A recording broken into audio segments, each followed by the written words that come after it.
Hello humans, I'm Yoshiller. I really enjoy playing video games, as most of you can probably figure out.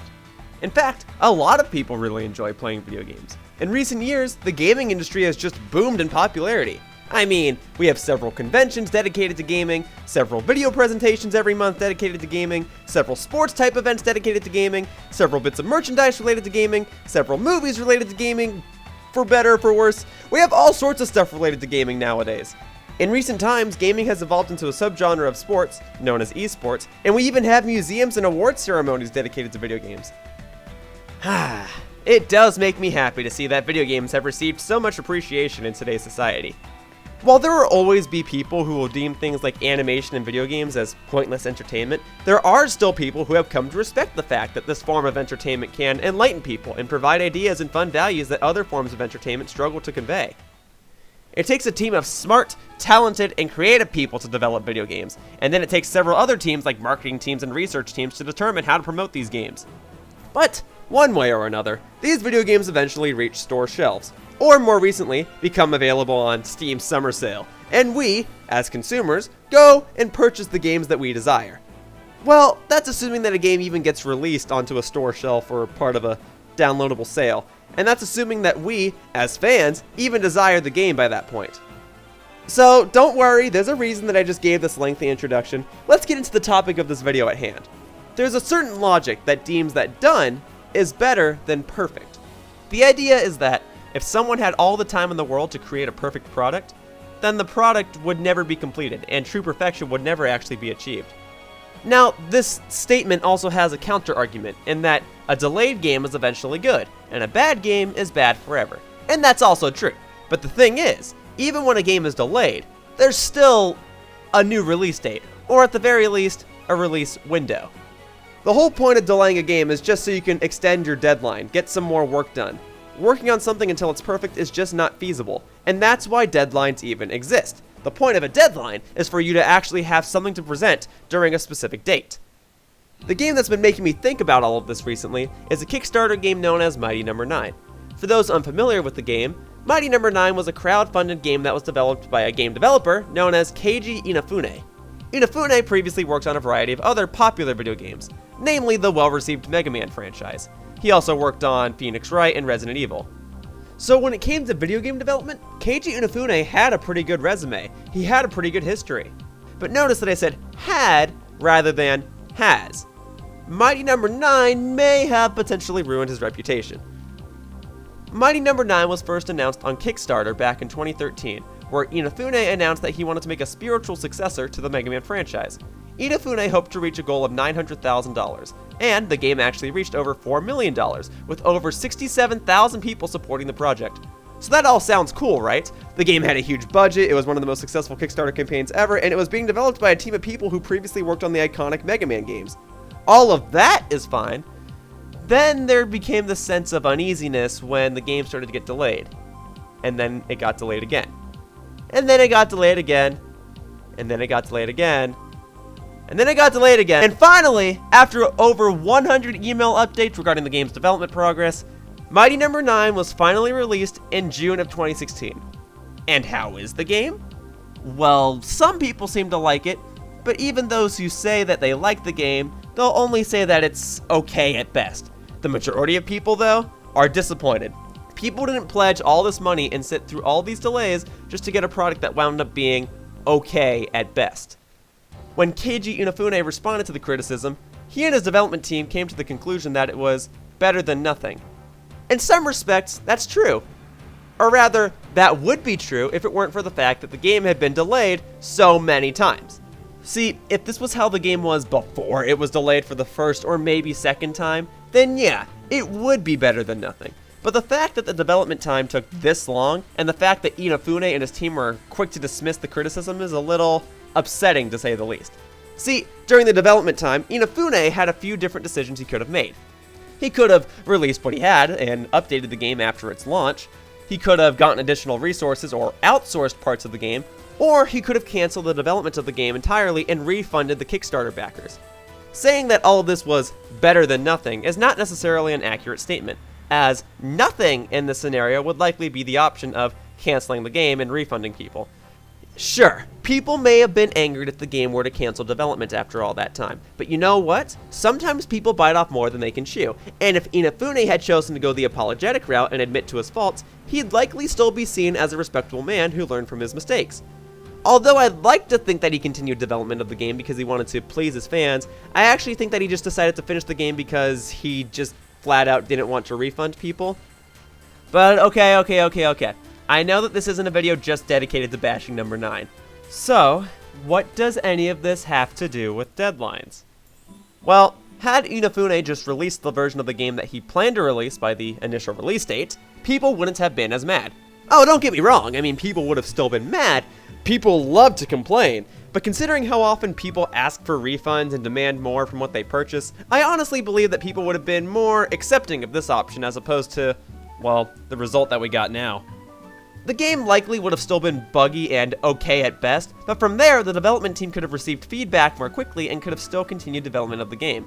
But by delaying the game, the expectation of the fans only grew. The point of delaying any project is to make the finished result better, not to delay the inevitable. And working toward a deadline allows someone, or someone's team, to have a more specific approach and direct focus on a project. For example, let's say someone needs to design a level for a video game, and this person has a week to design it. This person might be given a list of requirements that the level needs to have, but from there, the creator of the level has the freedom to design whatever he or she thinks will be enjoyable. So this designer starts conceptualizing different things for this level, and the designer has spent about 5 days creating a rough layout for this level. Well, shoot! Now the designer only has 2 days to finish everything else. What can the designer do in 2 days? Well, considering that the designer spent 5 days just coming up with ideas, he or she probably won't have time to do everything that was planned, so some aspects of the level will have to be removed. From there, the designer will just have to finish whatever he or she can within the next 2 days. And the level may not ultimately be what the designer wanted, but hey, there's still a level to be presented. Now you might say, well, Yoshiller, that's just a bad level designer. A good designer knows how to plan things out more accordingly.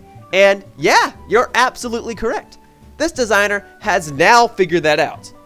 So the next time the designer has to create a level, this designer now knows how long it takes to make certain aspects and can plan things out more accordingly to better match his or her time management. In this scenario, a time restraint, or a deadline, allowed a person to learn from his or her mistakes, similarly to how Inafune could have potentially learned from his mistakes had he stuck to his original deadline. But let me make something else clear. This does not mean that I necessarily approve of a poor product. Deadlines have often been the reason that many products don't get enough development time, and thus they turn out to be a complete waste of time and effort. So, when is it okay to not meet a deadline? What's the boundary between delaying something and releasing what you have? So let's go back to what I said earlier in this video. There's one phrase that says, done is better than perfect. There's another phrase that says, a delayed game is eventually good, and a bad game is bad forever. It's important to note that neither of these phrases are wrong. Both of these phrases have truth to them and can be applied in different circumstances. Games get delayed quite commonly. It's not unheard of. But even when a game is delayed, that's typically just a way of expanding the deadline. Development teams need to have deadlines, as they often have a financial budget. That budget covers the costs of several different things, but more often than not, a budget only accounts for a specific amount of development time. When a project's development time is expanded, that eats up more of the project's budget.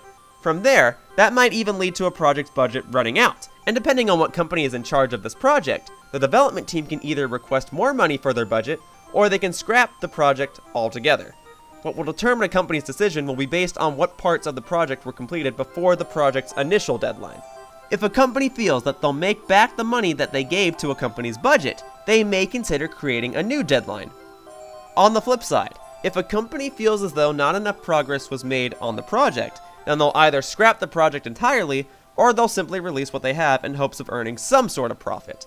Games like Star Fox Zero and The Legend of Zelda Breath of the Wild are recent examples of games that were delayed for similar reasons. Nintendo developed both of these games, and both of them had ideas that they felt weren't fully utilized by the time that the games were planned to initially launch. Star Fox Zero is a game that received mixed reception, but the game itself did set out and accomplish what it wanted to do. The Legend of Zelda Breath of the Wild is a game that has not yet been released at the time of this video's upload, but man, you can definitely see what the extra time did to this game. But even so, both of these games still have deadlines. Star Fox Zero came out eventually, and Breath of the Wild has to be released at some point too. Nintendo doesn't have an infinite budget. They don't have an endless money bag. It still takes time and costs money to develop these games, and development for these games will have to close one day so that Nintendo can move on to its next, bigger project. On the complete flip side of things, let's look at Nintendo's Super Smash Bros. Franchise. This franchise pins all of Nintendo's most iconic characters against each other in one big fighting game. Starting on the Nintendo 64 in 1999, the game featured 12 playable characters, but it was planned to have more. Characters such as Bowser, Mewtwo, and King Dedede were all considered to be in the original game. A sequel to the game, Super Smash Bros. Melee, was released in 2001. The game added Bowser and Mewtwo as playable characters, but characters such as Wario and Lucas were considered for the game at one point, and were all scrapped. Then, in 2008, Super Smash Bros. Brawl was released, which included King Dedede, Wario, and Lucas. However, characters such as Mewtwo and Fire Emblem's Roy were removed due to time constraints, and other characters such as Pac-Man, Mii Fighters, and Animal Crossing's Villager were considered, but were not included. Then, in 2014, Super Smash Bros. For Nintendo 3DS was released, which contained Pac-Man, Mii Fighters, and the Villager, and a later update in 2015 brought back characters like Mewtwo and Roy. The reason that many of these characters were cut were due to time constraints, not being able to finish everything by a deadline. The lead developer behind the Super Smash Bros. Games, Masahiro Sakurai, always has a plan as to which characters he knows he can include and which ones he'll definitely develop. But from there, any other characters he considers are only developed if there's extra time. And there's usually not. What this does allow Sakurai to do, though, is to have leftover characters and thoughts for another game. Now that he's already worked on one game, he knows what the experience will be like for next time. And when the technology has improved and when he has even newer ideas, he can combine his old ideas with the new ones to allow for a completely new game. If Sakurai were to include every little idea he had into a game before he released it, I'd be willing to bet you that Super Smash Bros. Would just never be released. But to him, and to many of us, Sakurai has accomplished enough stuff with the franchise, and being unable to do every single thing that he wanted doesn't make him a bad designer. He just released what he had. He set out to design certain parts of a game and accomplished whatever he could, and whatever he couldn't accomplish was released in a newer game. Even beyond that, think about a television show that you really like. I know that a popular show at the moment, and one that I enjoy watching, is Rick and Morty. So let's say that you were at work, and a new Rick and Morty episode aired that evening at 6 p.m., and you want to see it the minute it comes out so that you can discuss the episode with your colleagues at work the following day. So, if it takes you 30 minutes to get from your workplace to your home, then you'll likely want to finish all of your work by 5:30, so that by the time you arrive home, you're not a minute late. Now, more realistically and more logically, you'll want to finish your work a bit sooner than 5:30 p.m., so that you're not rushing in to turn the TV on. So, you'll likely set a different deadline of about 5 p.m., so now your goal is to finish all of your work, or whatever you can, before you head home for the day at 5 p.m. Do you see what I mean? You're trying to manage your time as best as possible so that you can have the ideal situation of finishing your work and getting home before the new Rick and Morty episode airs. And on the complete flip side of things, that Rick and Morty episode was even able to air because it made its deadline. And obviously the people that worked on the show must have done a decent enough job to make you want to rush home and watch the latest episode. Even people like me, regular old YouTubers, regular old content creators, often work to a schedule. In my case, I have a deadline of trying to get a new video out every single day. I could just decide to rest one day and not have a video out ready for the following day, but I figure that sticking to my schedule is what will allow me to keep working, and what will ultimately prevent me from falling behind. I figure that consistency is important, and that's why I make getting a daily video out my top priority. I know my videos aren't perfect, and I know that there are tons of people that make better videos than I do. Some people spend more time on their videos, and that's cool, and they'll have a better video as a result. But the important thing is that there's a deadline. You guys know that you can come back tomorrow, and I'll have a new video out. You guys know that you can visit your other favorite content creators, and they'll have another video out at a specific time. I find that I'll improve as a content creator if I learn new techniques while sticking to my schedule. That way, if I remain persistent enough, I can create a complex video in a relatively short amount of time. In this case, deadlines help me to improve as a content creator as long as I keep sticking to them. Of course, My penalty for missing a deadline isn't as severe as a video game company missing their deadline, but the point still stands that deadlines allow for people to learn from their experiences and plan things more properly. When it comes to developing a project, people prioritize things differently, and each person has different values. Though, at the end of it all, there's a reason that deadlines even exist. Deadlines are made for people to stick to a schedule, to work more efficiently, to organize things in a more accurate manner, and, most importantly, to make sure that their product is released eventually. Sure, it's okay to miss a deadline and delay something every now and again, but even then, there has to be a deadline beyond that. Perfection will never fully be achieved, and for that reason, it's just better to see what can be accomplished by the time a deadline arrives. Deadlines don't exist to delay the inevitable, they exist to help you learn. They exist to provide a challenge, they exist to make you more creative, they exist to see what struggles you can put up with. Not everyone may be happy with what's created in a given time frame, but hopefully, mistakes will be corrected and any errors will be prevented in the future. Deadlines are important. A delayed game may eventually be good, but sometimes, done is better than perfect.